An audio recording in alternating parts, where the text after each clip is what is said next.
네, 안녕하세요. 코오클입니다.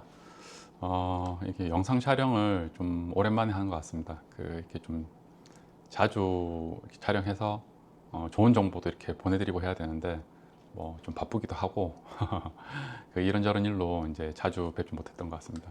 앞으로는 저희가 이제 좀 좋은 정보들, 뭐 이렇게 유익한 정보들 이렇게 촬영해서 종종 이제 업로드 할 수 있도록 하겠습니다. 어, 오늘은 복사냉방 관련해서 한번 이야기를 해보려고 합니다. 이제 요즘 이제 날씨 이제 곧 이제 또 여름이죠. 벌써 이제 좀 덥기도 하고 그런데 여름인데 여름이 요즘에 이렇게 좀 이슈가 되죠.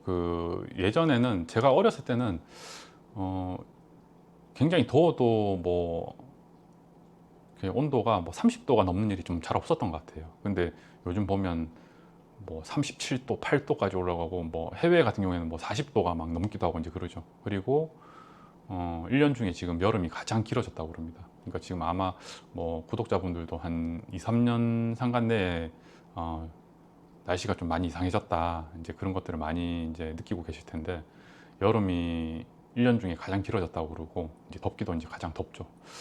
그래서 이제 아마도 그런 부분들 때문에 뭐 일반적인 냉방도 있지만은 또 뭐 복사냉방이란 게 또 얘기가 나오고 이제 그런 게 아닐까 싶습니다.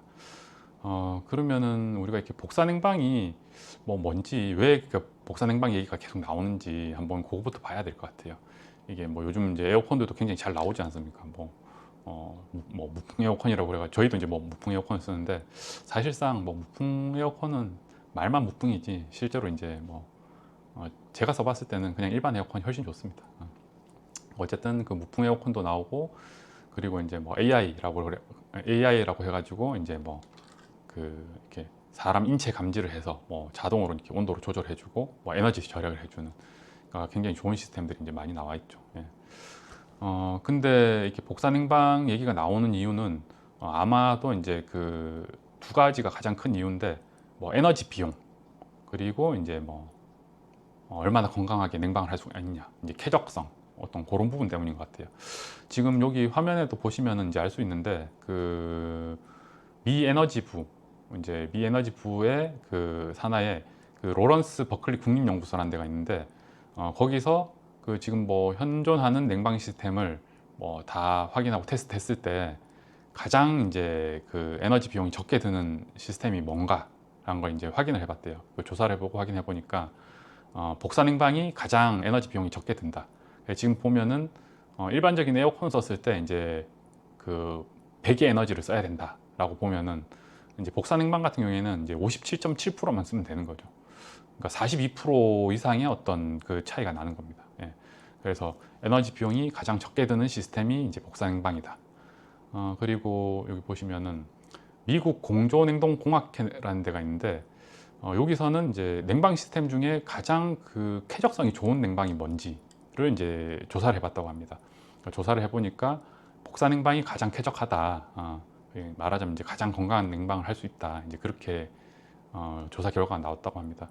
실제로도 저희 뭐 코어쿨도 이제 복사 냉방이 되니까 고객분들이 여름철 되면 굉장히 많이들 이용하시는데 우리가 일반적으로 지금 뭐 에어컨 썼을 때 이미 말씀드리면은 뭐 불편한 부분들을 많이들 얘기를 하시죠. 이제 가장 큰 게 너무 차가운 바람이 이렇게 불편하다. 이제 그런 얘기를 많이 하시고 그리고 이제 또 냉방을 이렇게 오래 하다 보면은 실내 온도도 떨어지지만은 이제 습도도 같이 계속 떨어지게 됩니다. 그러니까 에어컨 내부에 있는 핀 코일이라는 부분에 굉장히 차가운 냉매가 계속 흐르게 되는데 냉방을 하다 보면은 할 수 없이 이제 제습이 계속 되는 거죠. 이제 그래서 실내 온도가 이제 낮아지고 습도까지 낮아지는 어떤 그런 환경이 되면은 이제 기관지가 굉장히 안 좋아지죠. 그래서 우리가 에어컨을 켜놓고 좀 장시간 있거나 뭐 자고 일어나거나 그러면은 코가 마르고 이제 기관지가 굉장히 아픈 고통스럽고 이제 그런 일들을 많이 겪죠. 그래서 그런 부분들이 있는데 복사 냉방을 이용하면은 말 그대로 이렇게 대루식 냉방을 이용하는 게 아니기 때문에 상대적으로 습도도 어느 정도 조절이 되고 우선 찬 바람이 없죠. 저희 코어쿨 시스템 쓰시는 분들이 대부분 많이 말씀하시는 게 여름철에 써보고 얘기하시는 게 어떤 게 얘기하시냐면 바람 안 부는 가을 날씨 같다. 이제 그런 얘기 많이 하시고, 그리고 이제 뭐 동굴에 들어간 것 같다, 이제 그 얘기를 많이 하시거든요. 그러니까 우리가 좀 그 가장 쾌적하다는 어떤 날씨가 우리가 생각해 봤을 때 뭐 초봄, 이제 봄이거나 아니면 이제 초가을, 그러니까 습도도 적당하고 온도도 적당할 때, 이제 바람도 없고 이제 그런 환경인데, 그 복사 냉방을 하게 되면 이제 그런 환경을 거의 90% 이상 비슷하게 이제 구현을 할 수가 있습니다. 예, 어떤 하여튼 그런 장점들 때문에 이제 복사 냉방 얘기가 이제 그 많이 나오고 있는 것 같아요. 예. 이제 그 이렇게 복사 냉방을 본격적으로 한번 얘기해 보려고 하는데, 우선 여름철에 냉방을 이야기할 때 그 현열, 잡열이란 걸 이제 한번 얘기해 봐야 됩니다. 우리가 그 아마 이렇게 그 처음 들어보신 분들도 많으실 거예요. 이제 현열, 잡열이라고 그러는데, 뭐 이렇게 네이버나 구글에 검색하면은 뭐 자료들이 굉장히 많이 나와요. 이제 그 금방 쉽게 이해하실 수 있을 텐데, 제가 뭐 이렇게 조금 이렇게 설명을 한번 드리면은, 여기, 예, 여기 보시면은 그 현열은 쉽게 생각하면, 예를 들어서 뭐 우리가 1리터의 물, 20도의 1리터의 물을 만약에 이제 25도로 온도를 높인다. 그러면은 그 5도를 높이는데 필요한 열, 그냥 그 열을 보통 현열이라 그럽니다. 이제 근데 이제 잡열은 뭐냐? 저는 처음에 이제 뭐 이걸 공부하고 좀 할 때 그냥 쉽게 이해하려고 뭐 이렇게 숨어 있는 열, 그러니까 숨어 있는 열이 맞기도 합니다. 그러니까 자고 있는 열, 뭐 이제 그런 식으로 좀 이해를 하려고 했는데, 잡열은 이렇게 상변화에 필요한 열이라고 보시면 돼요. 그러니까 예를 들면은 우리가 여기 보면은 그 액체인데, 액체에서 이제 우리가 컵에 물을 이렇게 담아 놓으면은 물이 가만히 있진 않잖아요. 그러니까 물이 이렇게 증발되면서 기체로 변하죠, 이제. 그러면은 액체에서 기체로 변할 때 그 필요한 열을 이제 잡열이라고 그럽니다. 그리고 반대로 또 기체 중에 이제 그 여름철 같은 경우에는 습도가 굉장히 높죠. 그 습도, 그러니까 그 기체 중에 이제 그 습기가 물로 이제 또 변하기도 하죠. 우리가 여름철에 왜 그 유리컵에 찬물을 떠서 이렇게 식탁 위에 올려놓으면 아마 컵 주변에 물기가 막 달라붙어서 이제 줄줄 흘러내리는 걸 거의 이제 많이 겪으셨을 거예요. 이제 그 공기 중에 있는 습기가 이제 차가운 표면에 달라붙어서 그 액체로 바뀌는 거거든요. 그래서 이제 기체에서 액체로 바뀔 때 어떤 그 필요한 열을 이제 잡열이라 그럽니다. 근데 이제 왜 여름철에 이렇게 그럼 현열 잡열을 얘기해야 되냐? 왜냐하면 한국 같은 경우에는 그 여름철에 습도가 굉장히 높아요. 지금 이제 뭐 이렇게 보시면은 보통 우리가 뭐 28도, 뭐 30도에서 습도가 뭐 한 80%, 뭐 90% 이상 되죠. 그리고 이제 장마철 되면 거의 이제 뭐 100% 이상 이렇게 되기도 하고, 그러니까 한국 같은 경우에는 습도가 굉장히 높은데, 습도가 높다는 거는 이제 잡열이 굉장히 크다는 거예요. 예. 그러면은 잡열이 큰 거하고 복사냉방하고 또 무슨 상관이 있냐? 이제 그걸 또 얘기를 해봐야 됩니다. 여기 이제 여기는 이제 에코에너다임이라고, 그 이제 단독주택은 시공을 잘 안 하고 굉장히 큰 시설에 복사식 냉방을 시공하는 업체인데, 뭐 제가 알기로는 이제 유럽에 있는 그 이렇게 시스템을, 그 복사 냉방 시스템을 수입해서 이제 한국에 적용하는 걸로 이제 알고 있어요. 그래서 여기 보시면 말 그대로 복사 냉방은 이제 뭐 바닥에 이제 그 패널을 깔고 바닥에 이제 그 냉각수를 흘려서 그 바닥 표면을 이제 차갑게 해서 냉방을 하는 거죠. 그 바닥 표면뿐만 아니고 이렇게 보시면은 천정 패널에도 이렇게 그 물을 흘려서 그 이렇게 하기도 합니다. 뭐 천정뿐만 아니고 벽에도 마찬가지고요. 근데 이제 일반 우리가 그 저기 일반적으로 에어컨을 사용할 때는 에어컨 내부에 이렇게 그 핀코일이라는 게 있습니다. 핀코일이라는 게 있고, 거기에 이렇게 차가운 냉매가 이렇게 지나가고 있고, 거기에 이제 공기가 통하게 될 때는 공기의 온도도 떨어지지만은 공기 중에 있는 습기가 요 핀코일에 닿으면서 결로가 생겨서 이제 물로 바뀌죠. 그러면서 이제 현열뿐만 아니고 현열 부하뿐만 아니고 잡열 부하까지도 이제 해결을 다 해주죠. 그러니까 그 공기 중에 온도도 떨어뜨리면서 이제 습도도 이제 낮춰주는 어떤 효과가 있는 거죠. 근데 이제 이렇게 복사식으로 바닥에 이제 그 표면에 냉각수를 흘려서 복사식으로 냉방할 때는 잡열을 해결하지 못합니다. 그러니까 잡열을 해결한다는 거는 아까 제가 설명드렸지만 상변화가 돼야 되는 거거든요. 그럼 습기가 그 물로 바뀌어야 되는데 그럼 바닥 표면에 그 표면을 굉장히 차갑게 해서 바닥 표면에 물이 생기도록 하면 안 될 거 아니에요. 뭐 바닥 표면도 마찬가지고 이제 뭐 아까 여기 보셨지만은 천정에 이게 물이 생기면은 뭐 이제 난리가 나겠죠. 이제 천정에서 막 물이 떨어지고 바닥에도 이제 막 물기가 생기고 그러면 이제 못 쓰겠죠. 그래서 복사 냉방을 할 경우에는 이제 그 잡열을 처리를 못 해요. 근데 잡열 처리를 못 하면 어떤 문제가 생기냐? 이게 조금 악순환이라고 봐야 되는데 우선 습도가 높다는 거는 잡열이 이제 굉장히 높은 건데 잡열 처리를 못하면은 이제 실내 온도를 낮추기가 어려워요.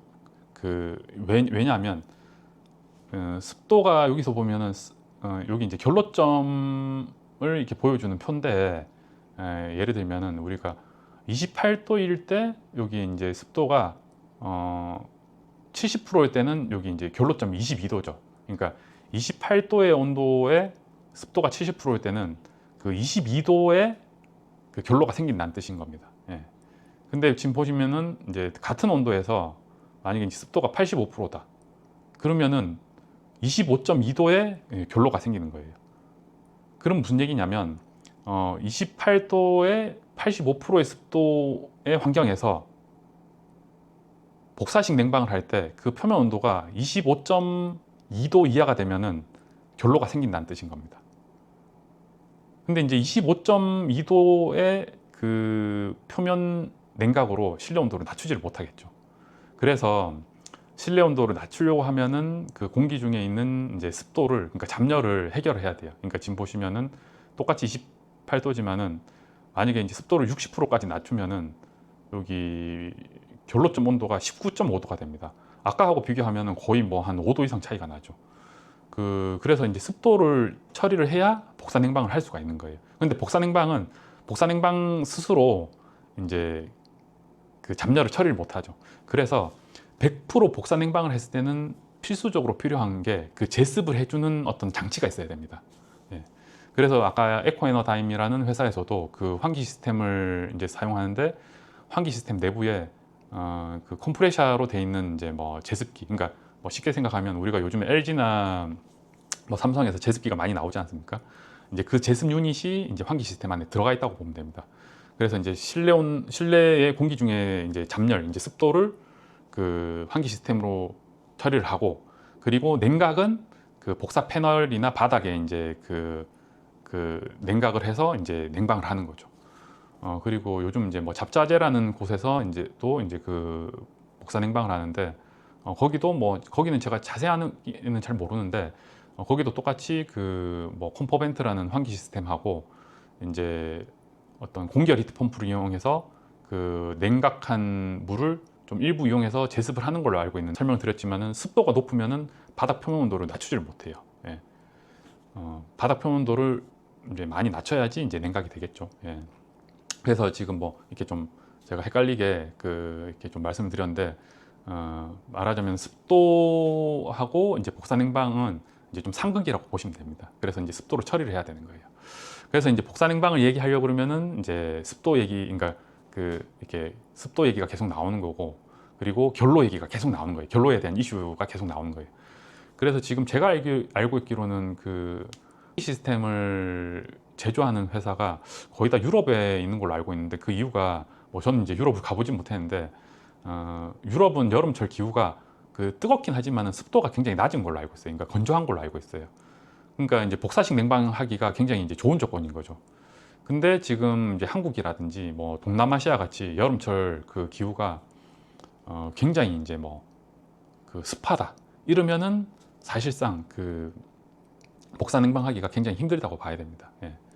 뭐 구현을 하더라도 그 조건을 다들 이제 맞춰줘야 되겠죠, 이제. 예. 그래서 지금 한국 같은 경우에는 100% 복사식으로 냉방을 했을 때 하려고 하면은 우선 전제 조건이 건물의 이제 단열과 이제 기밀이 뭐 거의 100% 이렇게 확보가 돼야 된다고 봐야 돼요. 그러니까 기밀이 유지가 안 되면은 이제 외기에서 습기가 계속 유입이 되게 되고, 그리고 단열이 이제 안 되면은 복사식으로 해서 그 실내 온도를 낮추는데 이제 한계가 있거든요. 그래서 국내 같은 경우에는 거의 이제 패시브 인증을 받거나 아니면 패시브급, 뭐 패시브급이라고 해야 되나, 하여튼 굉장히 기미를 요하고 이제 단열을 요하는 건물을 짓는 게 이제 우선입니다. 이제 우선이고, 그리고 또 한 가지가 여름철에 그렇게 건물을 지어서 냉방을 하게 됐을 때 이렇게 실수로라도 창문을 열면 안 돼요. 그러니까 이게 100% 복사식으로 냉방을 한다는 거는 바닥 표면 온도가 꽤나 이제 차갑다는 거거든요. 아마 뭐 20도 미만이 돼야 실내 온도를 뭐 한 23, 4도, 4, 5도 정도 맞출 수 있을 거라고 보는데 굉장히 상대적으로 바닥이 차가운 상태이기 때문에 실수라도 창문을 열게 되면은 바깥에서 이제 습한 공기가 유입이 되면 바닥에 바로 이제 결로가 쫙 생깁니다. 이제 그래서 창문을 열면 안 되고 창문을 근데 열지 못하게 되니까 환기를 하려고 그러면은 이제 무조건 환기 시스템을 써야 되는 거죠. 이제 그리고 또 한 가지가 이렇게 바닥 복사식으로만 해서 이렇게 냉방을 하게 되면은 바닥 표면 온도가 이제 많이 차겠죠. 그래서 지금 이제 좀 불편한 부분들이 나오는 게 여름철에 복사식으로 해서 그 바닥 냉각을 했을 때 슬리퍼를 이렇게 안 신은 상태에서는 이제 좀 생활하기가 어렵다고들 이제 얘기를 하십니다. 뭐 적응을 하시고 이렇게 뭐 쓰신다고 하신 분들도 계시는데 대부분 이제 뭐 여자 그러니까 사모님 분들이나 아니면 아이들 뭐 연세 있는 분들은 이게 겨울철보다 바닥이 더 차가우니까 이제 불편하신 거죠. 그래서 이제 그런 불편한 부분이 있고 그리고 그 우리가 겨울철에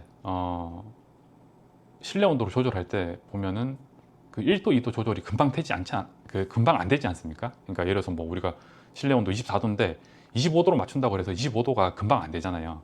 그 여름철에 그 복사식으로 냉방했을 때도 사실은 마찬가지예요. 이제 그러니까 복사식으로 냉방을 하면은 예를 들어서 뭐 실내 온도가 뭐 26도인데 좀 더워서 24도로 낮추겠다.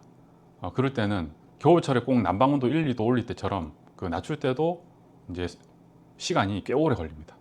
근데 겨울철 같은 경우에는 우리가 이제 조금 뭐 이렇게 그 습도가 높거나 그런 게 아니니까 이렇게 불편하거나 뭐 그렇게 크게 불편함 못 느끼는데 여름철 같은 경우에는 이제 습도가 높고 좀 더운 경우에는 온도 1도 차에도 굉장히 이제 민감하지 않습니까? 근데 이제 그래서 보통은 냉방을 했을 때 온도를 빨리 이제 좀 낮춰서 시원하게 하고 싶은데 이제 온도를 낮추질 못하는 거죠.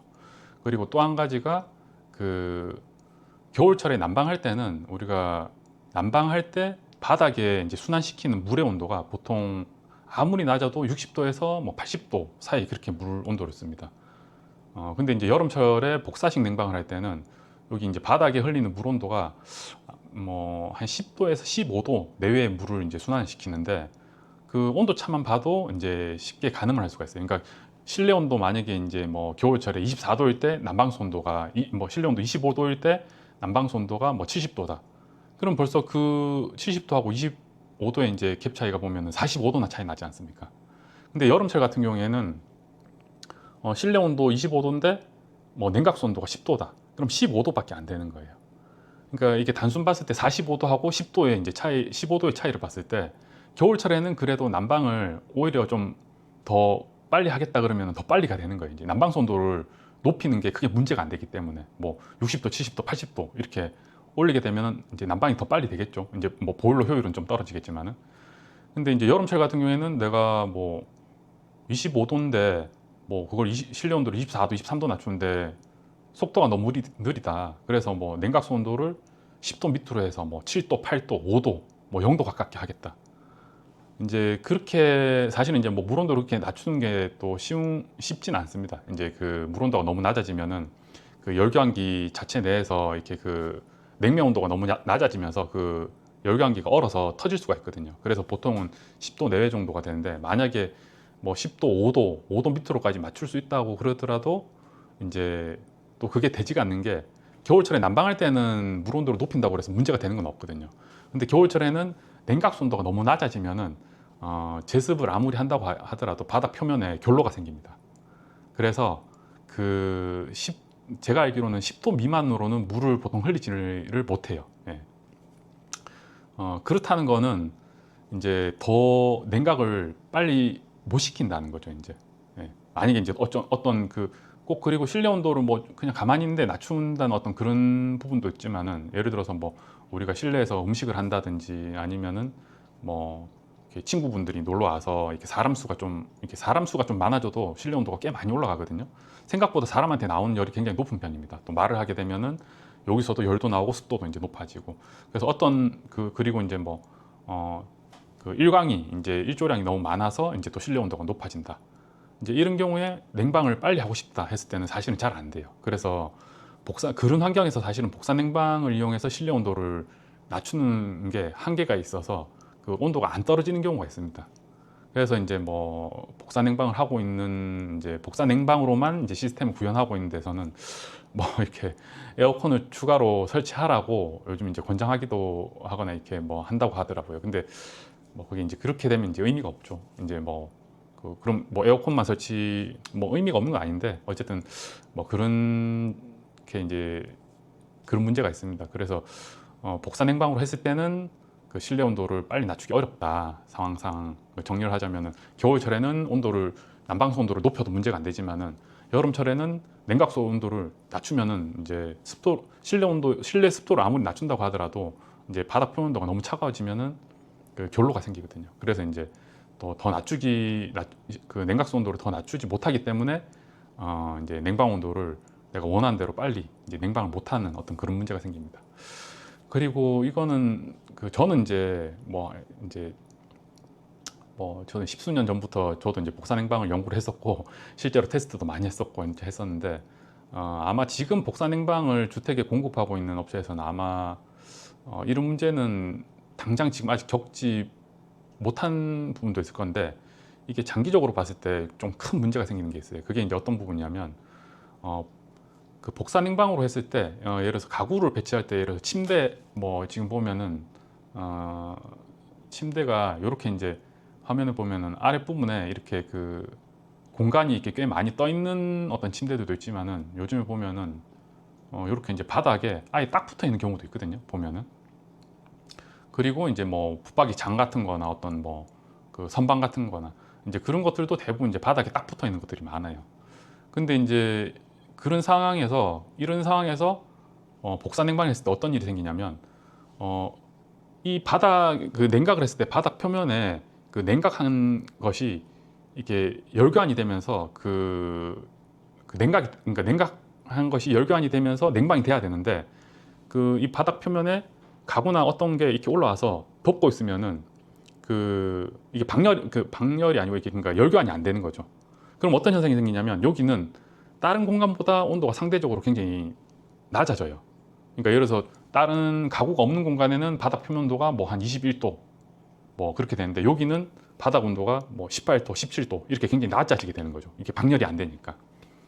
그렇게 되면 무슨 문제가 생기냐면, 공기 중에 있는 습기가 요 부분에 달라붙게 됩니다. 그러니까 그 침대 밑에만 결로가 생기는 생각이 생겨요. 이제 꼭 겨울철에 우리가 가구를 설치하고 나는데 가구 뒤쪽이나 이런 데 곰팡이 피는 어떤 그런 경우가 생기는데, 그러니까 환기를 안 하면서 습도가 높아지는데 이제 그 가구 뒤쪽에 그 통기가 안 되고 또 그 벽에 열교가 있는 경우에는 거기에 이제 습기가 달라붙어서 이제 곰팡이 생기거나 그런 경우가 생기거든요. 그거하고 거의 비슷하다고 보면 됩니다. 그러니까 통기가 안 되니까 그 바닥 표면 온도가 낮아지고 공기 중에 있는 습기가 거기 달라붙으면서 이제 거기 그 부분에 결로가 생기는 거죠. 근데 우리는 이제 눈에 보이지가 않으니까 알 수가 없죠. 그래서 요런 침대나 아니면 선반, 가구, 이게 생기는 부분, 아랫 부분은 이런 경우가 생깁니다. 이제 마루를 시공한 경우에는 마루가 이제 1년, 2년, 2, 3년 지나서 보게 되면은 이 밑이 이제 썩어서 이렇게 되는 경우가 있어요. 그래서 이런 부분들이 이제 그 문제점들이 생기기 때문에 복사식으로 냉방하는 경우에는 이런 부분들을 챙겨봐야 돼요. 그러니까 가구 밑에는 그 코일을 깔지 않는다든지, 아니면은 이제 이렇게 가구가 바닥에 이렇게 붙지 않는 이제 그런 가구를 쓴다든지, 이제 그런 것도 염두를 해둬야 됩니다. 예. 그래서 조금 얘기가 길어졌는데, 그래서 이제 이런 얘기가 나오는 거예요. 이제 여기 복사 냉방은 반드시 실패한다라고 이제 이런 얘기들도 나오는데, 물론 반드시 실패하는 건 아니지만은 그 아까 제가 말씀드린 것처럼 여러 가지 리스크가 굉장히 많은 거예요. 이제 그 온도를 원활하게 빨리 못 낮추고, 그리고 이제 빨리 낮추려고 하면은 결로가 생기기 때문에 이제 또 그런 문제에 어떤 봉착이 되고, 그리고 잠열 해결을 못하기 때문에 이제 또 그 부분에 관련된 또 어떤 제습이나 그런 부분을 또 신경을 써야 되고, 그리고 또 바닥이 너무 차가워지기 때문에 이제 그것들이 이제 또 불편한 부분들이 있는 거죠. 그리고 이제 집 자체가 고기밀, 고단열이 돼야 되고, 그리고 외기에서 습기가 유입이 되면 안 되기 때문에 이제 뭐 창문을 연다든지 뭐 실수로라도 이제 연다든지 이제 그런 일이 이제 있어서는 안 되는 거죠. 그래서 전반적으로는 구현을 할 수 있으나 제한적인 부분이 굉장히 많고 그 위험 요소가 많은 거예요. 이제. 예. 그래서 사실은 뭐 십수년 전부터 그 국내의 어떤 그 대학하고 이제 기업들이 연구를 사실은 많이 했었어요. 연구를 하고 실제로 이제 시연도 많이 했었고, 실제로 이제 구현도 많이 했었고. 근데 이제 그게 구현은 됐으나 이제 보급화가 안 됐죠. 왜냐하면 조건이 너무 까다롭고 방금 제가 말씀드린 것처럼 리스크가 많기 때문에. 그래서 복사식으로만 이제 구현하기는 어렵다. 예, 그게 이제 제 결론이었고, 그래서 코어쿨은 100% 복사식으로만 하는 게 아닌 겁니다. 예, 이제 요 다음 편에는 그러면 코어쿨은 이 문제점들을 어떻게 해소했는지 이제 그 부분을 또 차근차근 한번 또 설명드리도록 할게요. 네, 오늘은 이제 여기까지 하고 뭐 또 궁금하신 부분 있으면은 뭐 댓글 달아주시면 제가 답변해 드리도록 하겠습니다. 예, 감사합니다.